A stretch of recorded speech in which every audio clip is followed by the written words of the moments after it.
Hello everyone, and thanks for joining the Zoom to see our presentation. Our project was about creating an interactive platform to allow the police force to view past crime data, as well as predict where and when future crimes may occur.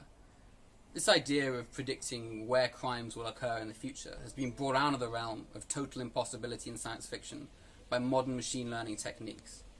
Of course, it still has a long way to go before it reaches the level of science fiction, but this work is aimed as a kind of exploratory work to see what is possible now and with limited resources. Given the science fiction heritage of this, we decided to name our application AGATHA, after the crime-predicting psychic in Spielberg's Minority Report. Right now, I'm standing in Fulham, outside my house. It's about a 10 to 15 minute cycle into uni, West London, a residential area.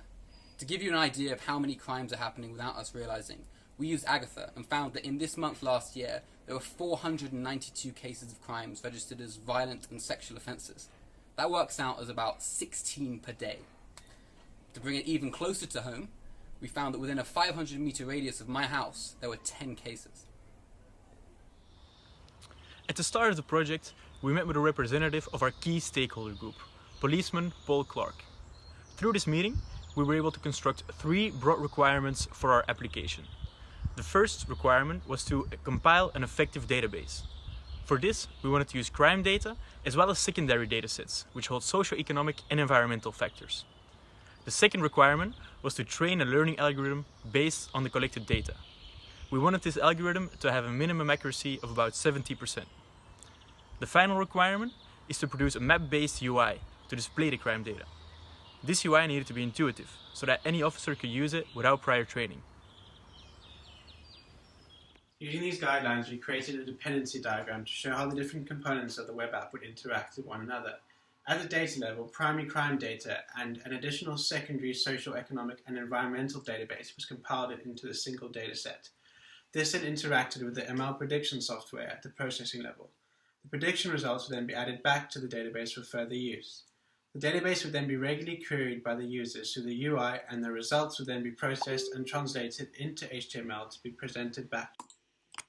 The dataset which generated the initial idea of a crime prediction tool was found on the UK Police data website. This publicly available dataset lists crimes for each county across the UK for the last 10 years. For our project, we decided to limit the boundary to that of Greater London. Now, combining all these files together results in a database with over 10 million crimes for Greater London alone. The key information in this dataset was crime ID.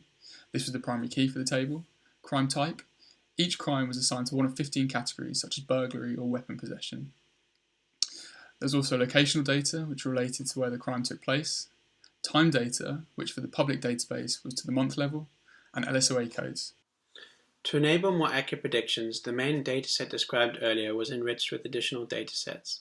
These included the UK census information, locations of key points of interest or POIs such as restaurants, bars and open spaces, the London average monthly temperatures for the past 5 years, the number of schools and students, both state and private, and the location of police stations across the 32 boroughs of London. For the vast majority of the LSOAs, comparing the predicted January 2020 data with the ground truth resulted in a relative error sat below 3%. This confirms that the model was able to generalize well to unseen data. There were, however, a few outliers as shown on the screen. This, however, was expected due to the large number of factors which lead to an individual committing a crime. The model was then deployed to predict February statistics which were unavailable at the time. As expected, the regions around central London were predicted to have the highest density of crime, with the majority of the 15 highest density areas located within the borough of Westminster, and the only exceptions being located in the far west, east and north of London in the borough of Hillingdon, Hackney and Camden. Plotting the total predicted number of crimes per LSOA across the whole of London as shown here provides an interesting insight, particularly as this may aid the Met Police in borough-specific resourcing for the upcoming month. Interestingly, my bike was stolen from Imperial College campus in January, and I managed to find it in Felton, which is circled here on the map as being an area of high-density crime. The UI is the core component of our project, and we made it our main goal to develop a user-centric platform. Using the design principles of maximizing user control, reducing cognitive load, and ensuring functional and visual consistency, we developed our initial design. We decided to have intuitive selection criteria, where the user can select date, location, and type of crime, which are linked to interactive UI elements, a mapping module, an advanced statistics tab, and a newsfeed. These elements are demonstrated on screen right now. On the left, you can see the control panel. When the user selects some criteria, it will update both the map and the statistics tab. Let's select, for example, the following date, some date range in September 2019. We can see the result for the map with informative labels showing when hovering over. On the statistics tab, we can see some in-depth data for the more advanced user. The page shows the following elements: a crime timeline benchmarked with the average amount of crimes, the normalized number of daily crimes, the normalized number of monthly crimes, the crime density, all crimes grouped by type, and the top 5 boroughs with highest number of crimes.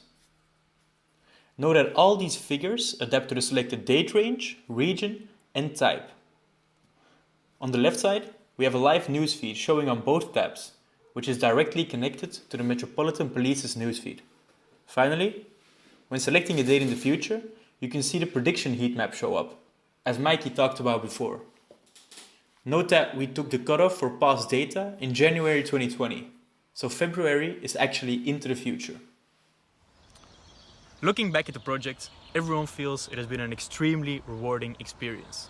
We've gained a lot of technical expertise, as well as improved more general skills, such as effective time management and adapting to changes. Despite a few setbacks along the way, we feel we have delivered a successful project by meeting our 3 main deliverables, which were compiling an effective database, developing a prediction algorithm, and creating a map-based UI to display crime data. We are proud of the result and hope you found this presentation insightful. We are happy to answer any questions you might have. Stay safe.